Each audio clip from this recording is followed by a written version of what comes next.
ఈరోజు సుభాషితాలు కొన్ని తెలుసుకుందాం. నిన్న 15 తెలుసుకున్నాం.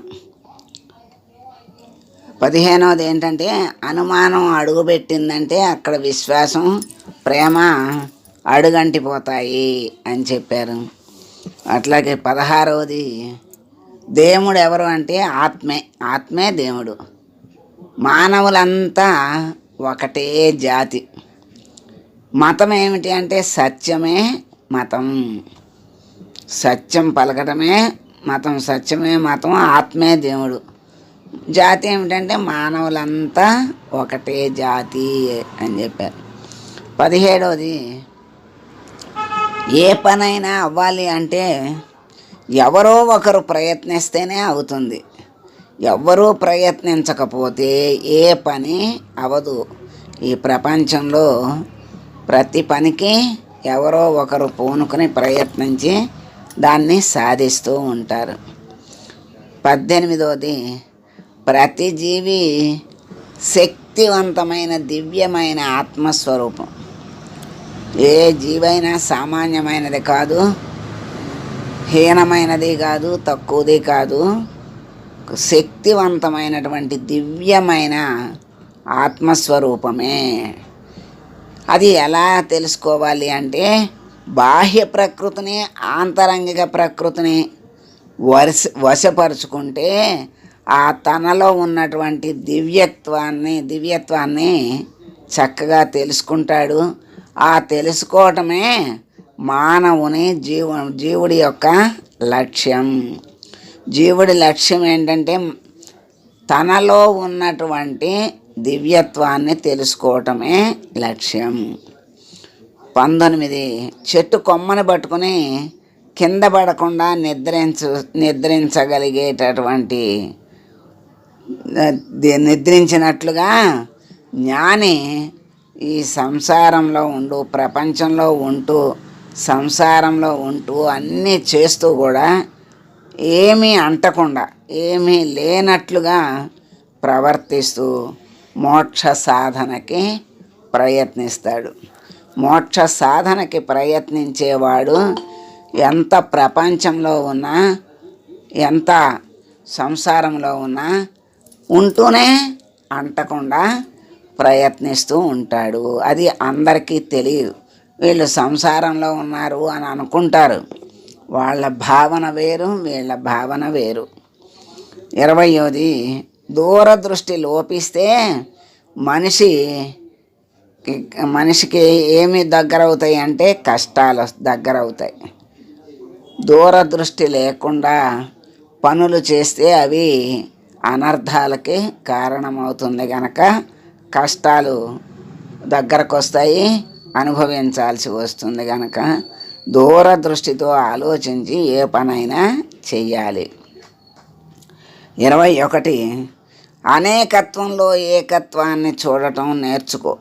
అప్పుడే నీకు సుఖశాంతులు లభిస్తాయి. అనేకత్వం అంటే ఇప్పుడు అనేక జీవులు ఉన్నాయి కదా, ఆ జీవులన్నింటిలోనూ ఉన్నది ఒకటే. ఏది? అదే ఆత్మ, అదే పరమాత్మ. అందుకని అన్ని జీవుల్లో ఉన్నటువంటి ఏకత్వం అంటే ఆత్మ పరమాత్మని చూడటం నేర్చుకుంటే చక్కగా మరి భగవంతుడికి దగ్గరవుతాడు, సుఖశాంతులు లభిస్తాయి. 22వది, దైవ సాక్షాత్కారానికి కావలసినవి ఏమిటి అంటే నిర్మల హృదయం, పరిశుద్ధమైన మనసు. చక్కని కదలకుండా ఉన్న నీళ్ళల్లో ప్రతిబింబం ఎలా చక్కగా నిలిచి ఉంటుందో, చక్కగా ఉంటుందో, అట్లాగే మా మనస్సు నిశ్చలంగా శుద్ధిగా ఉంటే ఆ పరమాత్మ అక్కడ ప్రతిబింబిస్తాడు అని మనకి దీని ద్వారా తెలియజేస్తున్నారు.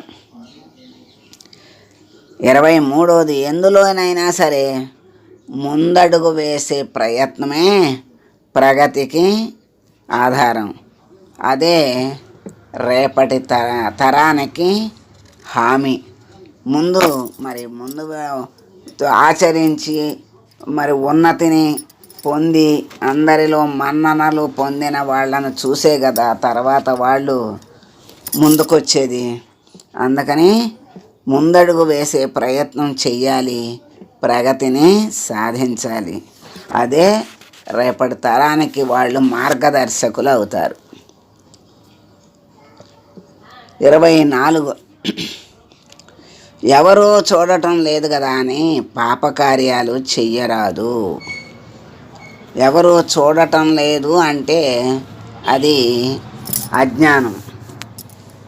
మరి అంతటా నిండి ఉన్న పరమాత్మ అన్నీ సాక్షిగా ఉండి చూస్తూ ఉంటున్నాడు అనేటువంటి జ్ఞానం కలిగిన వాడు ఎప్పుడూ తప్పు చెయ్యడు, అధర్మంగా ప్రవర్తించడు.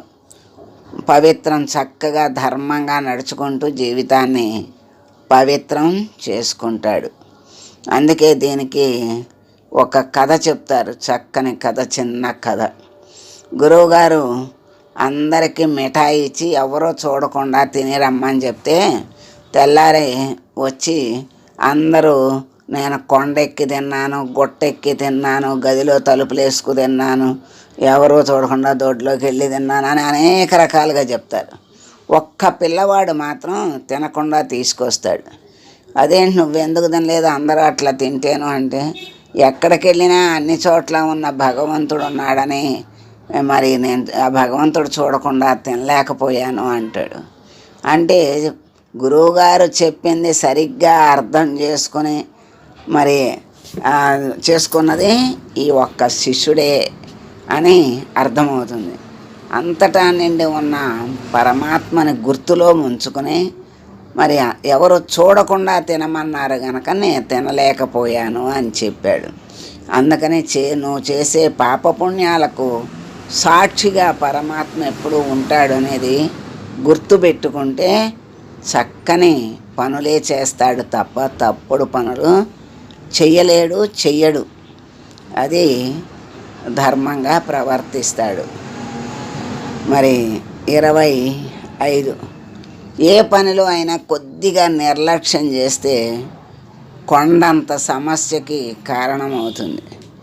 అయ్యో ఒక్కొక్కసారి మనమే అనుకుంటాం కొంచెం ఈ అశ్రద్ధ చేసాము లేకపోతే ఇట్లా అయ్యేది కాదు, మరి అనవసరంగా బద్ధకించామనో అశ్రద్ధ చేసాము నిర్లక్ష్యం చేసామనో అనుకుంటూ ఉంటాం. అంటే అశ్రద్ధ వల్ల పనులు మరి పాడైపోతాయి. అది ఒక్కొక్కసారి ఏటుకో దారి తీస్తాయి. మరి అవి పాడైపోయి ఎన్నిటికో ఎంత సమస్యకో దారి తీస్తాయి. 26 సర్వం ఆత్మస్వరూపమేమని ప్రతి జీవి తన వంటి ఆత్మరూపమే అని తెలుసుకున్నవాడు పరులను ఎన్నటికీ బాధింపడు, అధర్మం చేయడు. అంతా పరమాత్మ స్వరూపం అనేటువంటి భావం కలిగితే ఎందుకు చేస్తాడు? తప్పు చెయ్యడు, అధర్మం చెయ్యడు, హింస చెయ్యడు, ధర్మంగా ఉండి అందరితో ప్రేమగా ఉండి చక్కగా జీవితాన్ని నడుపుతాడు. అది ఆ జ్ఞానము యొక్క లక్షణం. అది మరి 27 పాము కుబుసాన్ని విడిచిపెట్టినట్లుగా పాము ఏం చేస్తుంది? కుబుసాన్ని విడుస్తుంది. అట్లాగే కోపాన్ని అహంకారాన్ని విడిచిపెట్టేస్తే వాడు ఉత్తముడవుతాడు, పురుషుల్లో ఉత్తముడు. అందుకనే పురుషోత్తముడు అంటారు. ఏం వదిలేయాలి? నేను గొప్ప అనే అహంకారాన్ని, మరి కోపాన్ని, క్రోధాన్ని వదిలేస్తే వాడు ఉత్తముడవుతాడు, పురుషోత్తముడవుతాడు అని చెప్తున్నారు. 28 ధనార్జన అనేది అడుగు కనపడని సముద్రం లాంటిది. అంటే ధనార్జనకి అంతులేదు. ధనాన్నే దృష్టిలో పెట్టుకుంటే వాడు ఇంకా మంచి చెడు అనేది కూడా చూసుకోడు, ఆఖరికి వాడి ఆరోగ్యం కూడా చూసుకోడు, మరి ఆ ధనమే ప్రధానంగా చూస్తాడు. ధనమే ప్రధానంగా చూసేవాడికి గౌరవ ప్రతిష్టలు కూడా ఉండవు, ఎందుకంటే దాన్ని వదులుకోలేడు. అందుకని ఏ మాత్రం మంచి గౌరవ ప్రతిష్టలు ఉండవు. మరి అవన్నీ కూడా ఆ ధనార్జనలో మునిగిపోతాయి అన్నమాట. ఎంత ధనమున్నా గౌరవ ప్రతిష్ట లేకపోతే వాడు అంత గౌరవింపబడడు. 29వది, ప్రాపంచిక సుఖాలని కోరుకునే వాళ్ళకి ఎప్పుడూ కూడా సంతృప్తి అనేది ఉండదు. ఎందుకంటే ఆ కోరిక అనేది తీరని ఆకలి లాంటిది. అవి పుడుతూనే ఉంటాయి, వాంఛలు వస్తూనే ఉంటాయి, తీర్చుకున్నా తరగవు, తీర్చుకోకపోయినా తరగవు. మరి మోక్షం కావాలి అనుకునేవాడు ఈ వాంఛకి, కోరికకి, కామానికి దూరంగా ఉంటేనే మోక్షం లభిస్తుంది తప్ప మరి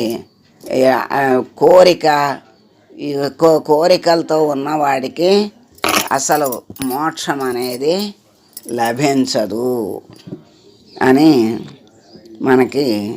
మోక్షం కోరేవాళ్ళు వేటికి దూరంగా ఉండాలంటే వాంఛలకి దూరంగా, ఈ ప్రాపంచిక వాంఛలకి దూరంగా ఉన్నవాడే మోక్షానికి దగ్గరవుతాడు.